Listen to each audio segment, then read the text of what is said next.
నిజామాబాద్ జిల్లాలోనూ జోరుగా వర్షాలు కురుస్తున్న పరిస్థితి. దీంతో ఈ జిల్లాకు ఇప్పటికే ఆరెంజ్ అలర్ట్ ప్రకటించారు వాతావరణ శాఖ అధికారులు. అర్ధరాత్రి నుంచి ఎడతెరిపి లేకుండా వర్షాలు దంచి కొడుతుండటంతో ప్రజలు అప్రమత్తంగా ఉండాలని అధికారులు సూచిస్తున్నారు.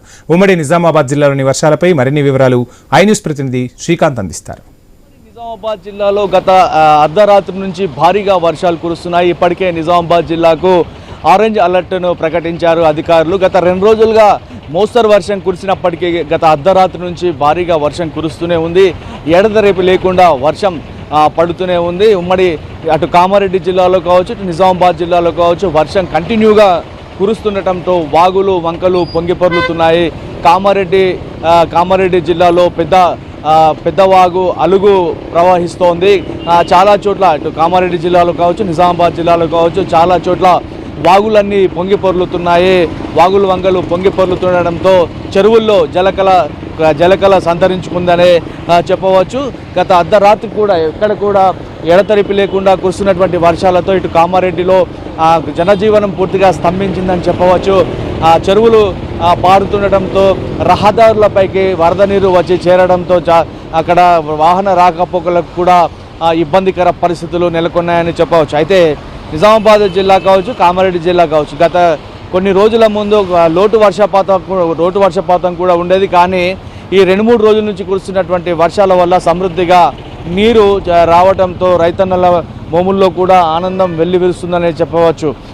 ఎక్కడైతే లోటు వర్షపాతం ఉందో అక్కడ కూడా ఈ 2-3 రోజుల నుంచి వర్షాలు కురుస్తుండటంతో భూగర్భ జలాలు కూడా పైకి వస్తున్నటువంటి పరిస్థితి నెలకొంది. దీంతో వ్యవసాయానికి సంబంధించి రైతులకు ఎలాంటి ఇబ్బంది లేకుండా ఉన్నటువంటి పరిస్థితులు అయితే ఇప్పుడిప్పుడు చక్కబడుతున్నాయి.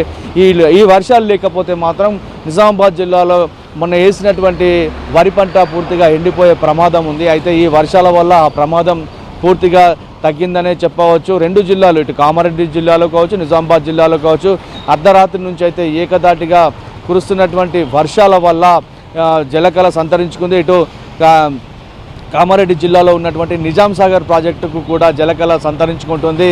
ఎగువన సింగూరు నుంచి ఒక గేటు వదలడంతో అక్కడ నుంచి వరద నీరు నిజాం సాగర్కు వస్తుంది. దాదాపు 17,000 క్యూసెక్ల వరద నీరు వస్తుండటంతో నిజాం సాగర్ అంటే నిజామాబాద్ జిల్లా వరప్రదాయనిగా చెప్పుకునేటువంటి నిజాం సాగర్ ప్రాజెక్టులో జలకళ సంతరించుకుంటుందని చెప్పవచ్చు. ఇప్పటికే దాదాపు 7 టీఎంసీలకు పైగా వరద నీరు వచ్చి చేరుతోందని చెప్పేసి అధికారులు కూడా చెబుతున్నారు. ఇక పోచారం ప్రాజెక్టు కామారెడ్డి జిల్లాలో ఉన్నటువంటి మరో చిన్న తరహా ప్రాజెక్టు పోచారం ప్రాజెక్టు పూర్తి స్థాయి నీటి మట్టానికి చేరి అలుగు పారుతున్నటువంటి పరిస్థితి నెలకొంది. ఇక నిజామాబాద్ జిల్లాకు వచ్చినట్లయితే ఉత్తర తెలంగాణ వరప్రదాయనిగా చెప్పుకున్నటువంటి శ్రీరామ్ సాగర్ ప్రాజెక్టుకి భారీగా వరద పోటెత్తుతోంది. ఎగువ మహారాష్ట్ర నుంచి కూడా నిజామాబాద్ ఎస్ఆర్ఎస్పి ప్రాజెక్టు క్యాచ్మెంట్ ఏరియాలో కురుస్తున్నటువంటి వర్షాలతో పాటు ఎగువన మహారాష్ట్రలో కురుస్తున్నటువంటి భారీ వర్షాల వల్ల శ్రీరామ్ సాగర్ ప్రాజెక్టుకి ప్రస్తుతం 90,000 క్యూసెక్ల